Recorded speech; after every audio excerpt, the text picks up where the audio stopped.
morning, everybody. Hope everybody is doing fine this morning and up and about and doing your little business. And I've been out and I've did some things, and I'm sitting here in the house and I'm thinking about the old time, just remembering back a little bit. And I told you when I went off that Sunday that I was going to come back and tell you about when I was a child coming up and how I was raised up working, and we was all in the fields and doing the things that we need to do. So I decided today was a good day since I felt a little cool. So I'm trying to get what it is. I'm trying to get my throw blanket and put it around me so I can feel a little bit comfortable. I don't like to turn the heater on too much because they say they be too hot. So I can get warm with the throw blanket. So that is what I'm trying to get it, and finally got this. And it's really, really warm. And so that's what I bought it for, is to use it like that. And so I'm trying to get things together here, and just do it to let you see sometime how you just really be. And so I want to talk about the cotton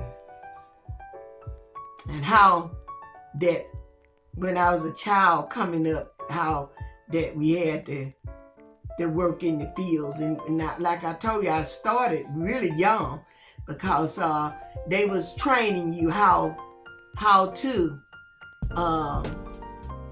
get in there. So I wrote me some little notes down here so to help me remember some of the things that I wanted to say. And we just was on working on a farm, and we had our own house, but it was behind Draper Prisoner down there in Alabama, Elmo County down in there. And they sold it out for some reason because they didn't want to stay back there, and they let the place went, and then we moved on to a farmhouse. And I won't call no names and nothing like that because that's not nice. And but it kept food on our table. And I think that I was 6 years old when I first started to going into the field, and they was just like training you how to pick cotton. And I hadn't got to the horn yet, but we're gonna talk about that. And I would be out there in the field, and I kind of liked it as a child. They have something to do extra, And but one day we went to a field, and it was just full of green worms, y'all, full of worms, and that's what makes me afraid of them right to this day.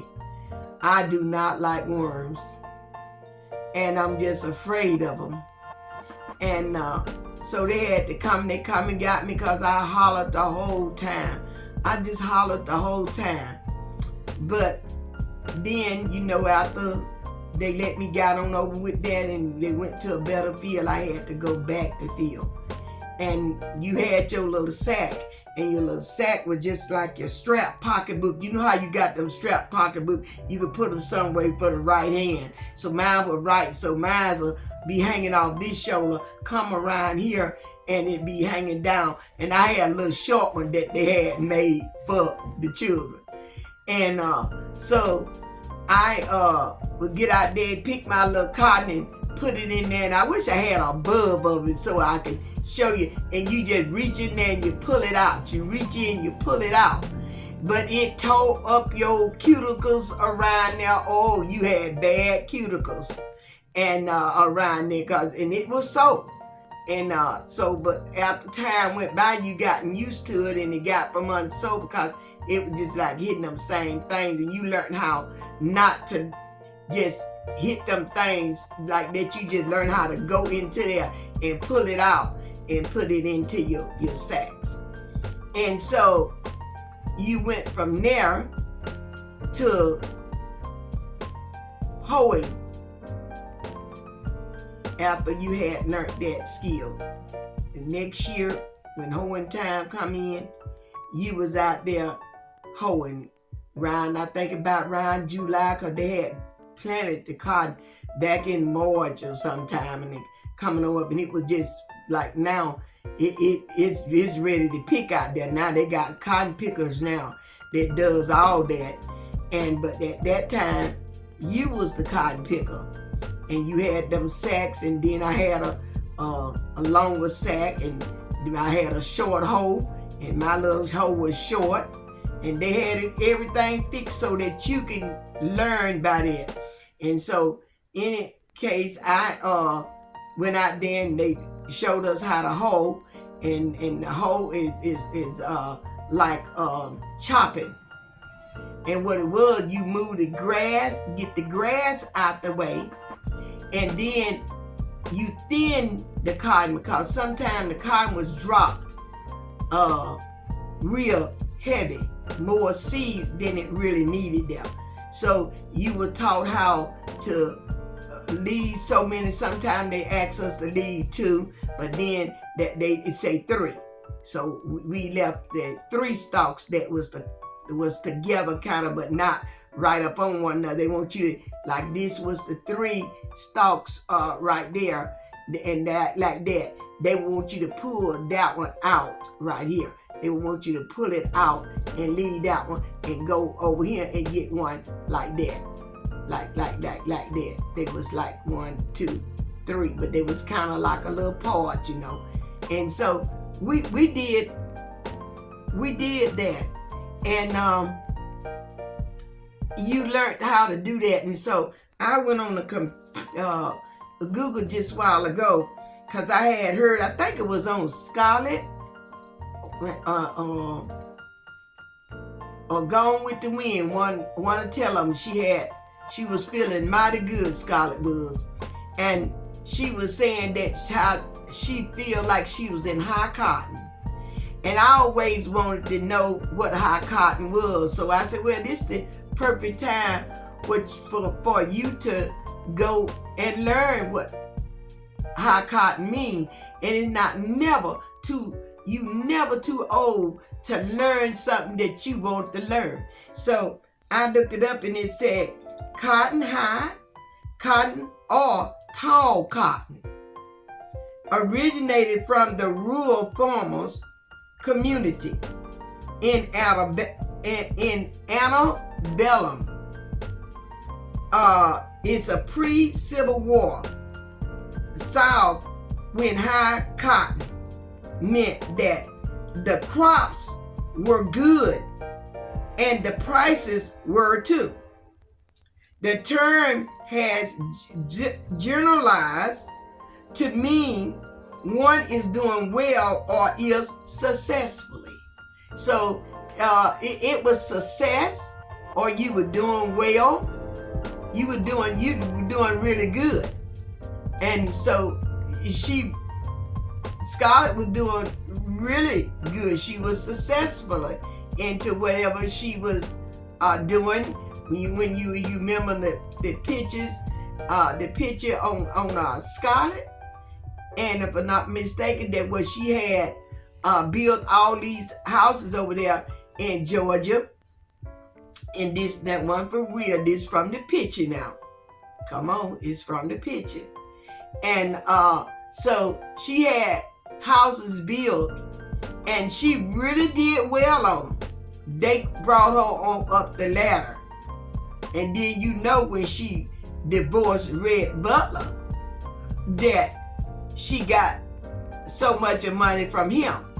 And the man, I can't think about his name, she first married, what her sister supposed to be married.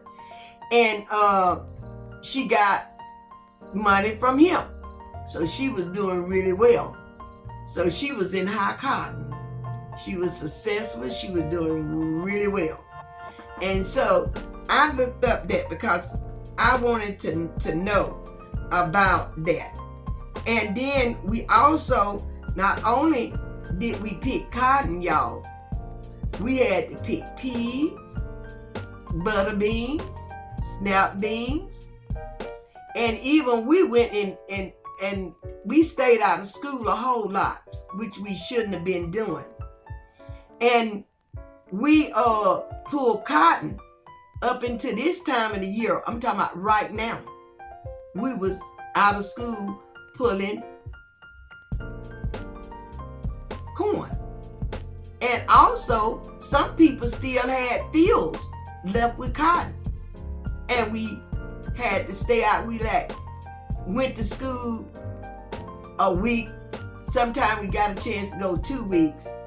Then we had to be pulled back out of school to go back and work in the fields. And that was done back there. But God took care of us. I want you to know that. And it's not that we liking that we can't read or do anything like that. But we did lose a whole lot.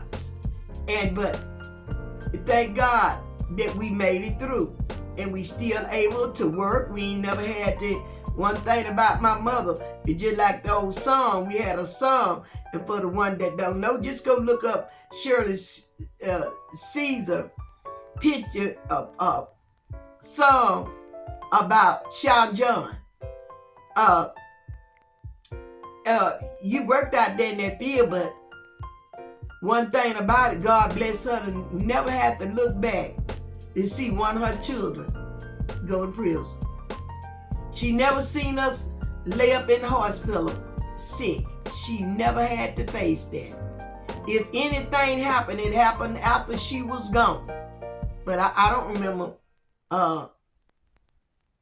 myself at one time got in any kind of trouble because I knew how to work. She taught me how to work. And by her teaching me to work, I was able to get out and work. I've been a nurse's aide. I've worked in the cafes. And nothing wrong with the job like that. It's honest. And then I've worked at the senior citizen place. That was my last job, working with the senior citizen. So God took care of me. And my husband, he always been a provider. And God blessed us. So I'm thankful for that. But we did have to get out there, and sometimes I would crawl on my knees. I don't know as I'm going over a little too long.